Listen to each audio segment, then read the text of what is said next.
시청자 여러분, 뉴스룸을 시작하겠습니다. 오래 기다려온 백신 접종이 드디어 이번 주부터 시작됩니다. 오는 금요일 요양병원 등에서 아스트라제네카 백신 접종이 이루어지는데요. 몇 시간 전 또 다른 반가운 소식도 하나 들어왔습니다. 우리 의료진이 맞기로 한 화이자 백신 역시 금요일에 도착해서 바로 다음 날인 토요일부터는 접종에 들어간다고 합니다.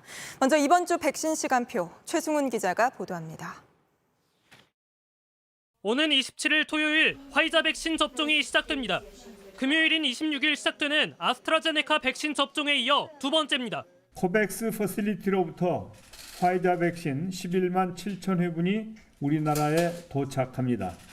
이 물량은 곧바로 27일부터 코로나19 환자 치료 의료인들에게 접종될 것입니다.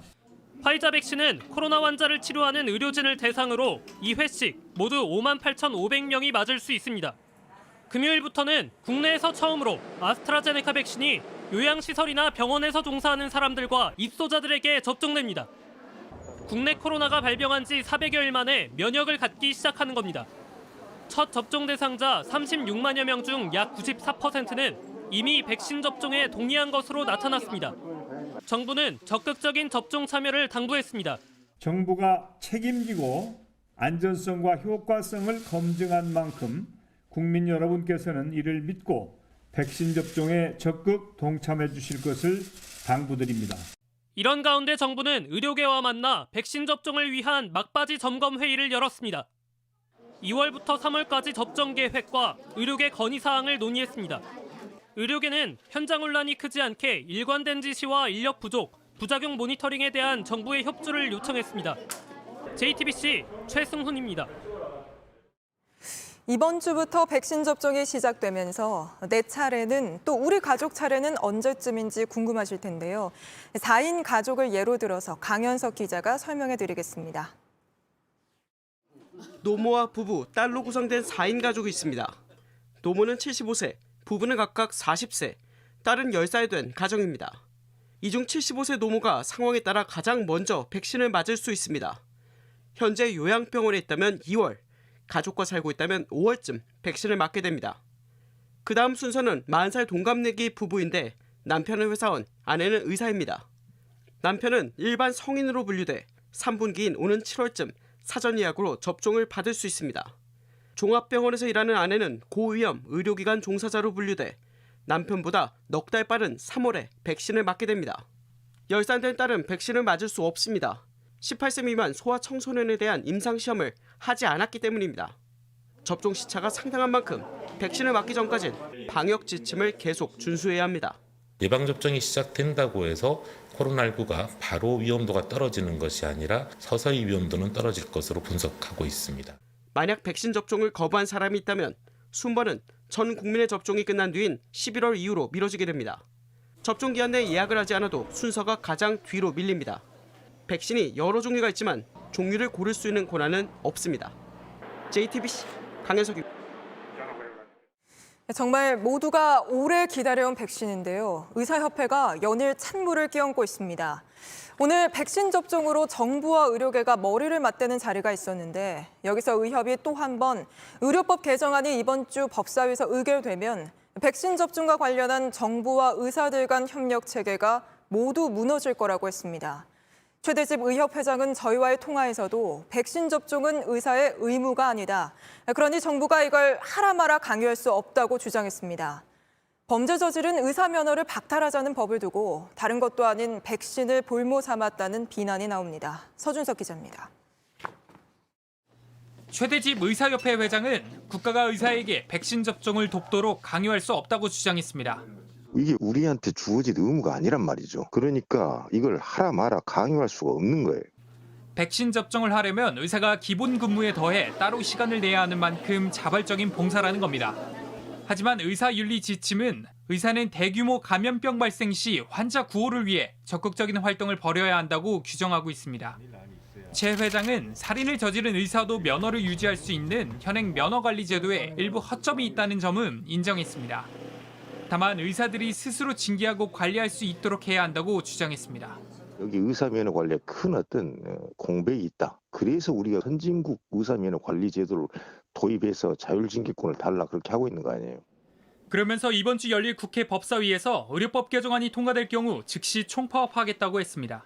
기존 진료 업무도 못하게 되는데 무슨 코로나19 어떤 진료 지원이다. 백신 접종 업무 지원도 그게 되겠습니까? 이에 대해 정세균 총리는 불법적인 집단 행동이 현실화된다면 단호히 대처할 것이라고 밝혔습니다. JTBC 서준석입니다. 백신 접종이 어느 정도 이루어지면 어떤 변화가 생길지 이미 국민 절반 가까이가 백신을 맞은 이스라엘 상황을 좀 소개해드리겠습니다. 강력한 봉쇄에 들어갔던 이스라엘은 서서히 봉쇄를 풀고 쇼핑몰과 체육관 같은 여러 시설들 문을 다시 열고 있는데요. 그래도 여전히 마스크는 써야 하고요. 특히 이스라엘의 경우에는 백신 맞아야 받는 그린 패스가 있어야지만 이런 시설들을 이용할 수 있도록 했습니다. 유효한 기자입니다. 이스라엘이 백신 접종을 시작한 건 지난해 12월. 벌써 2달 가까이 흘렀습니다. 현재 이스라엘 국민 930만 명 중 49%가 백신을 한 번 이상 접종했습니다. 2차 접종까지 마친 인원은 260만 명으로 국민의 31%입니다. 백신 접종자의 발열과 호흡 문제 예방률은 98%, 입원 및 사망 예방률은 98.9%입니다. 백신 접종이 효과를 보이자 현지 시간 20일 이스라엘 정부는 코로나 백신을 접종한 사람들에게 그린 패스를 발급하기로 했습니다. 어플리케이션 형태의 백신 접종 증명서인 그린 패스를 가지고 있는 경우 체육관, 문화행사, 수영장 등 문화체육시설을 이용할 수 있게 됩니다. 다만 백신을 맞지 않아 그린 패스가 없는 경우 문화체육시설 이용은 계속 제한됩니다. 지난달 말부터 백신 접종 증명서를 발급하기 시작한 아이슬란드를 포함해 유럽 일부 국가에서도 그린 패스와 유사한 백신 여권 도입을 준비 중입니다. 하지만 일부에선 백신 미접종자에 대한 차별이라는 지적도 나오고 있습니다. JTBC 유요한입니다. 코로나19 상황도 함께 알아보겠습니다. 하루 확진자는 오늘도 400명대에 머물렀습니다. 하지만 역시 새로운 집단 감염은 터져 나왔는데 이번에는 또 교회입니다. 정부는 이번 주 상황을 지켜보고 필요하면 거리 두기 조정도 검토하겠다고 했습니다. 여도현 기자입니다. 정부는 다음 달부터 역학조사 기간을 크게 줄이겠다고 밝혔습니다. 역학조사를 할 때 확진자의 카드 결제 정보를 역학조사 지원 시스템에 전송해 현재 이틀 정도 걸리는 과정을 자동화시켜 10분으로 줄이겠다는 겁니다. 정보 취득과 분석 작업이 단 10분 만에 처리될 수 있게 되어 역학조사 속도를 배가하는 데 큰 도움이 될 것으로 기대하고 있습니다. 정보 분석 용량도 현재 1000명 수준인 것을 10만 명으로 확대해 더 많은 양을 더 빨리 처리할 수 있게 됩니다. 이런 가운데 확진자 한 명이 추가로 감염시키는 수를 나타내는 감염 재생산 지수도 1.1에 가까워졌습니다. 곳곳에서 재확산의 불씨가 남아있는 상황을 정부도 주시하고 있습니다. 오늘부터 시작하는 한 주가 향후 방역 전략의 향방을 판가름하는 중요한 고비가 될 것입니다. 정부는 이번 주 상황을 지켜본 뒤 새로운 거리두기 단계를 발표할 예정입니다. 거리두기가 완화된 첫 주말인 어제 오늘 이틀 연속 400명대 확진자가 나왔습니다. JTBC 여도현입니다. 거리두기 단계 조정 이야기가 벌써부터 또 나오는데요. 이런 가운데 지키라는 거 안 지키고 장사한 강남 클럽들이 어제 새벽 적발됐습니다.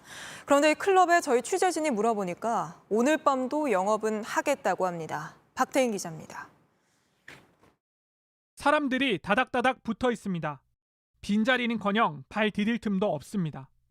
자리에 앉지 않고 서 있거나 다른 곳에 합석하러 간 듯 술병만 놓인 빈 탁자도 보입니다. 클럽 영업이 절정을 이루는 늦은 밤 같지만 사실은 새벽반 손님들입니다. 시간 제한에 타격을 받은 클럽들이 새벽 5시부터 사람들을 받은 겁니다.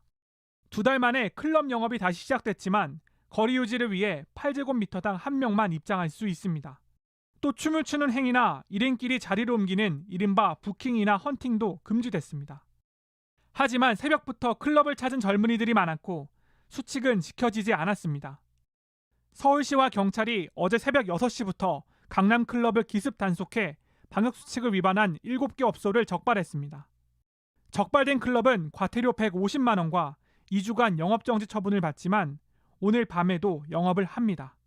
오늘 영업해요, 오늘. 행정 절차상 내일에야 집합금지 명령이 가능하기 때문입니다.